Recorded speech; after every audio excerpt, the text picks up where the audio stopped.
Raghuramakrishnaraju లాయర్కు supreme court అక్షింతలు వేసింది.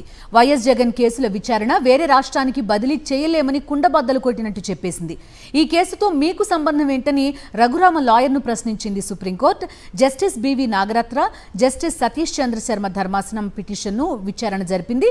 ఈ కేసులో వాదనలకు సమయం కోరారు సిబిఐ తరపు న్యాయవాది.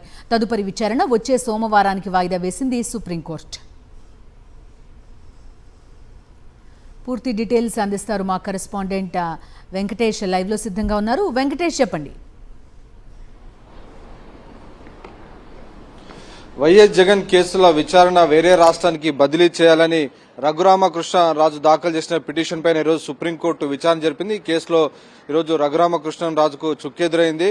ఈ కేసుల విచారణ వేరే రాష్ట్రానికి బదిలీ చేయబోమని కూడా ఈరోజు సుప్రీంకోర్టు వ్యాఖ్యానించినటువంటి పరిస్థితి. అసలు ఈ కేసుతో మీకు సంబంధం ఏంటని జస్టిస్ బివి నాగరత్న పిటిషనర్ను ప్రశ్నించినటువంటి పరిస్థితి. సో ఒకవేళ ఈ అంశానికి సంబంధించి ఉంటే హైకోర్టే చూసుకుంటుందనేటువంటి విషయాన్ని కూడా స్పష్టంగా ఈరోజు సుప్రీంకోర్టు న్యాయమూర్తి జస్టిస్ బివి నాగరత్న స్పష్టం చేసినటువంటి పరిస్థితి. సో వైఎస్ జగన్ కేసులను చాలా ఆలస్యంగా విచారణ జరుగుతున్నాయని, దీన్ని వేరే రాష్ట్రానికి బదిలీ చేయాలని రఘురామకృష్ణరాజు పిటిషన్ దాఖలు చేసినటువంటి నేపథ్యంలో దీనిపైన వాదోపవాదాలు జరిగిన సందర్భంగా క్లియర్ గా సుప్రీంకోర్టు కీలకమైనటువంటి వ్యాఖ్యలు చేస్తూ వైఎస్ జగన్ కేసుల విచారణ వేరే రాష్ట్రానికి బదిలీ చేసేటువంటి ప్రసక్తి లేదు, తాము బదిలీ చేయబోమని కూడా స్పష్టమైనటువంటి వ్యాఖ్యలు చేసింది. సో అయితే దీనికి సంబంధించి ఇంకా ఆదేశాలు ఇంకా వెలువడలేదు.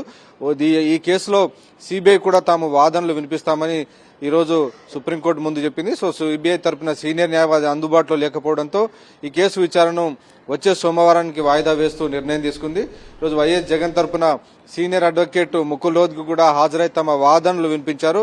ఈ పూర్తిగా రాజకీయపరమైనటువంటి విద్వేషంతోనే వేసినటువంటి కేసు అని ఆయన సుప్రీంకోర్టు దృష్టికి తీసుకొచ్చారు. అసలు ఈ కేసులో ఆయనకు లోకల్ స్టాండ్ ఏంటని కూడా ప్రశ్నించినటువంటి పరిస్థితి. నిజానికి ఈ చట్టపరమైనటువంటి ప్రక్రియ ప్రకారమే కేసుల విచారణ కొనసాగుతోంది. ఏదైతే సిబిఐ ట్రయల్ కోర్టు ఉందో ఆ ట్రయల్ కోర్టులో ఈ అంశానికి సంబంధించి వైఎస్ జగన్ పైన ఉన్నటువంటి కేసుల పైన అనేక డిశ్చార్జ్ పిటిషన్లు పెండింగ్ లో ఉన్నాయి కాబట్టి దానివల్లే ఆలస్యమవుతుంది తప్ప వేరే రకమైనటువంటి సమస్య లేదు.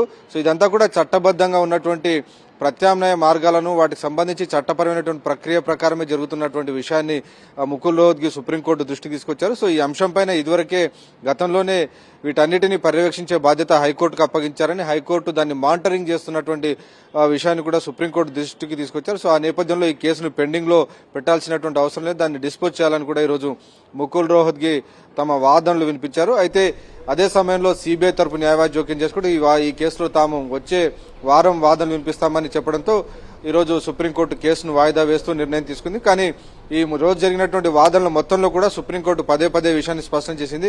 ఈ కేసు విచారణను వేరే రాష్ట్రానికి బదిలీ చేయబోమని కుండబద్దలు కొట్టింది. అసలు ఈ కేసుతో మీకు సంబంధం ఏంటని కూడా రఘురామకృష్ణరాజును అడిగింది. సో ఆ నేపథ్యంలో ఒకవేళ ఏదైనా ఉంటే హైకోర్టే చూసుకుంటూ తప్ప ఈ కేసు విచారణను తాము వేరే రాష్ట్రానికి బదిలీ చేయబోమని స్పష్టంగా సుప్రీంకోర్టు ఈరోజు స్పష్టమైనటువంటి ఒక డైరెక్షన్ ఇచ్చింది. Okay Venkatesh, thank you.